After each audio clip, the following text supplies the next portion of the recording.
अगर मैं आपको कहूं कि ये टेबल कुर्सी सोफा यहां तक कि पहाड़ भी चल रहा है तो क्या आप यकीन करेंगे? दुनिया की कोई भी चीज रुकी हुई है क्या? हमें लगता है हाँ, जैसे पत्थर बिल्कुल नहीं हिलता, घर दीवार भी मूवमेंट नहीं करते। इन सब चीजों में मोशन कहां? यह तो नॉन लिविंग है। लेकिन सच सुनोगे तो थोड़ा सा दिमाग घूम जाएगा। क्या आप जानते हैं कि हमारा यूनिवर्स मोशन में है? यह सिर्फ मोशन में नहीं है, हर सेकंड यह तेज होता जा रहा है। हमारे साइंटिस्ट्स कहते हैं हर 1 मेगापार्सेक डिस्टेंस यानी कि 3.086 इंटू 10⁻19 किलोमीटर पर गैलेक्सी 70 किलोमीटर पर सेकंड की स्पीड से एक दूसरे से दूर जा रही है। सिंपल शब्दों में समझे तो हमारा पूरा यूनिवर्स स्ट्रेच हो रहा है, जैसे कि कोई इनविजिबल पावर एक रबड़ को ऐसे खींच रही हो। अब हमारी प्यारी धरती को ही ले लो।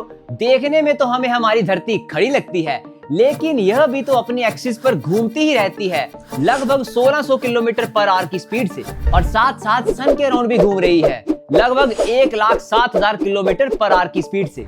और हमारे प्यारे सूरज देवता यानी कि हमारा सन, यह भी कहां आराम से बैठते हैं, मिल्की वे के सेंटर के अराउंड यह भी लगभग 8 लाख किलोमीटर पर आवर की स्पीड से चक्कर काटते रहते हैं। मतलब सच तो यह है कि चाहे हम बड़े आराम से अपने बेड सोफा कुर्सी पर बैठे तो हैं, लेकिन इस वक्त भी हम रॉकेट से भी ज्यादा स्पीड से ट्रेवल कर रहे हैं। बस फैक्ट यह है कि धरती का साइज बहुत बड़ा है और उसके कंपैरेटिवली हमारा साइज इतना छोटा है कि हमें यह मूवमेंट फील ही नहीं होती।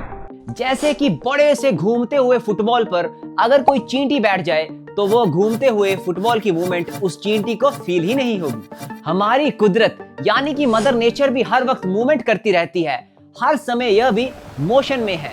हमारी प्यारी नदियां हर वक्त कल कल करके बहती रहती है, हवा चलती रहती है, हमें महसूस होता है, बादल कॉन्स्टेंटली अपनी शेप बदलते हैं, सब कुछ दिखाई देता है। अब हम उस जगह पर चलते हैं जहां सब कुछ इनविजिबल है, हमें दिखाई नहीं देता। जैसे कि हम कहते तो हैं कि पत्थर नॉन लिविंग है, लोहा सॉलिड है, इसके अलावा टेबल कुर्सी तो बिल्कुल भी मोशन में नहीं है। और सच तो यह है कि ये सभी चीजें एटम से बनी है, और एक छोटे से एटम को देखें तो पता चलता है उस एटम्स के इलेक्ट्रॉन्स भी न्यूक्लियस के अराउंड 1000 किलोमीटर पर सेकंड की स्पीड से घूमते रहते हैं। वह इलेक्ट्रॉन्स हमेशा मूवमेंट करते रहते हैं, एनर्जी एक्सचेंज करते रहते हैं, लेकिन हम यही कहते हैं कि यह चीज रुकी हुई है। पर सच तो यह है कि इन बेजान चीजों में मूवमेंट इतनी माइक्रोस्कोपिक लेवल की होती है कि वह मूवमेंट हमारी नॉर्मल आंखें पकड़ ही नहीं पाती। इसलिए नॉन लिविंग थिंग भी साइंटिफिकली लिविंग थिंग जैसा ही बिहेव करती है, बस स्केल अलग होता है। जैसे कि एक पंखे के 3 पर होते हैं, जब वह पंखा तेज घूमता है तो वह हमें एक डिस्क लगने लगता है। इसी तरीके से किसी भी सॉलिड चीज में एटम्स इतनी तेजी से घूमते हैं कि वह हमें सॉलिड लगने लगता है। एटम्स भी मूवमेंट करते रहते हैं, जैसे कि किसी लोहे को गर्म करो तो उसके एटम्स और तेजी से कांपने लगते हैं, और अगर उसी लोहे को ठंडा करो तो एटम्स की मूवमेंट स्लो हो जाती है। अब अपने अंदर इस ह्यूमन बॉडी में ही झांक कर देख लो, हमारा यह दिल भी कहां रुकता है, एक दिन में लगभग 1 लाख बार धड़कता है। हमारा ब्लड भी हमारी होल बॉडी में 1 लाख किलोमीटर से भी ज्यादा ट्रेवल करता रहता है। हमारे माइन्यूट सेल्स में भी मूवमेंट चल रही है, हर सेकंड ये मर रहे हैं और नए नए पैदा हो रहे हैं। हमारा ब्रेन भी इलेक्ट्रिक इंपल्सेस का जंगल है, हर समय कोई ना कोई मूवमेंट चल ही रही है। और जब हम सो रहे होते हैं तब भी हमारे अंदर ये काम की फैक्ट्री तो चल ही रही होती है। और दोस्तों, जिस दिन ये मोशन यानी मूवमेंट रुका तो डॉक्टर भी कह देता है इट्स एंड ऑफ लाइफ। तो शायद ये पूरा यूनिवर्स हम सबको एक ही बात साइलेंटली समझाता रहता है कि मूवमेंट ही लाइफ है, सिर्फ फिजिक्स में ही नहीं, जिंदगी में भी। इसलिए हमारी लाइफ में चाहे कोई भी प्रॉब्लम चल रही हो, हम कितना भी थक चुके हों, रुकना मना है।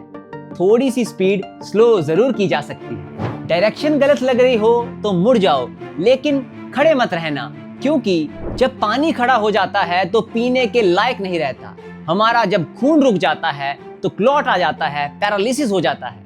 हवा रुकी तो सांस लेना मुश्किल, गाड़ी खड़ी रह गई तो खटारा हो जाती है। हमारे शरीर के जॉइंट की अगर मूवमेंट नहीं होती तो वो स्टिफ हो जाता है। यहाँ तक कि हमारे एब्स्ट्रैक्ट रिश्तों में भी जब मूवमेंट खत्म हो जाती है तो कनेक्शन ही खत्म हो जाता है। इसलिए हम सबको मूवमेंट करते रहना चाहिए। जिंदा दिखना चाहिए, क्योंकि जो मूवमेंट करता है, मोशन में रहता है, वही तो आगे बढ़ता है, और जो आगे बढ़ता है वही इतिहास रचता है। धन्यवाद।